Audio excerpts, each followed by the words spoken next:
বোন, এই যে তুমি একটা ছেলের সাথে সম্পর্কে জড়াচ্ছ, এই ছেলেটা ওই ছেলে যে তোমাকে বিয়ে না করে তোমার সাথে সম্পর্কে জড়াইছে। তোমাকে এদিক সেদিক আনাচে কোনাচে, বাহিরে, পার্কে, কত জায়গায় ডাকে। মোবাইলে তার কত ধরনের আবদার। তোমার কাছে এটা প্রেম মনে হয়, অথচ তুমি আর সে স্বামী স্ত্রী নও।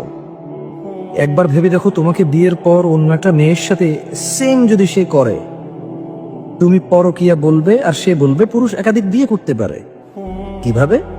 যেমন তোমাকে বিয়ের পূর্বে সে তোমার সাথে 4 বছর 5 বছর জানা ব্যভিচার, যেটাকে তোমরা প্রেম বলেছ, একইভাবে অন্য একটা মেয়ের সাথে সে 4 বছর 5 বছর সম্পর্ক রাখবে। তুমি বলবা পরকিয়া, সে বলবে পুরুষ একাধিক বিয়ে করতে পারে।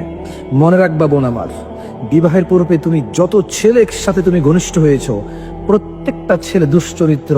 বিবাহের পরেও তার চরিত্র ভালো হবে না।